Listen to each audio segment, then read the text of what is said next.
জানো তো মিমিরা, সামনে দুর্গাপুজো আসছে না, তাই আমি আজকে যাচ্ছি কান ফোটাতে।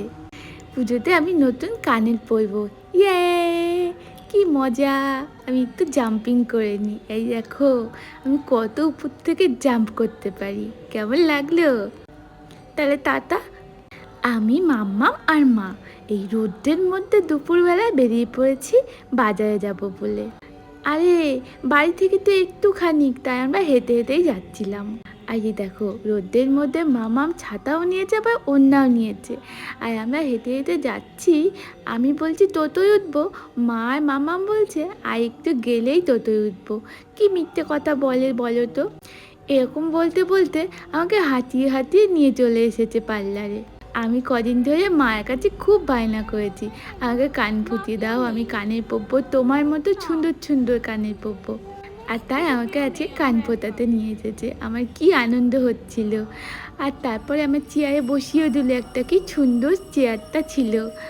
তারপর না কানের মধ্যে কি একটা যেন লাগিয়ে দিল পাউডারের মতো। আমি ভাবলাম বোধহয় এবার আমার কান ফোটানো হয়ে গেল, আর কোনো ব্যথা লাগবে না।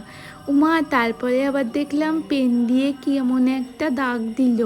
আরে ওই ডট আছে না, ডট, ওরকম ডট ডট দিল। দুটো কানেই ওরকম ডট ডট দিল।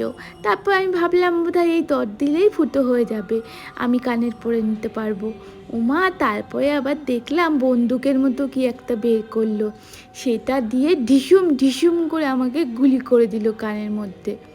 উফ, আমার যে কি ব্যথা লেগেছে! তারপরে মেশিন থেকে কানেরটা বেরিয়ে গেছিলো বলে আমার আরও ব্যথা লেগেছে।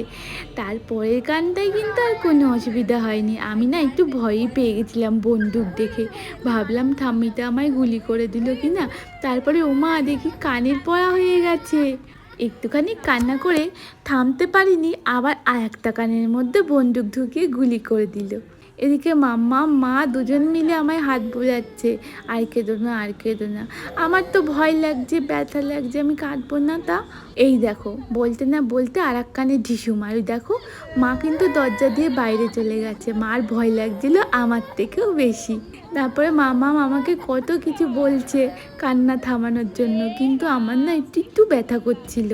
তারপর যখন আয়না দিয়ে দেখলাম আমার কানে কানের পলা হয়ে গেছে, আমার না এত আনন্দ হচ্ছিল, আমি না খুশিতে লজ্জাও পাচ্ছিলাম কান্না থামাতে, তাই একটু একটু কান্না করছিলাম, তারপরে আস্তে আস্তে থেমে গেছিলাম। এই দেখো, মামা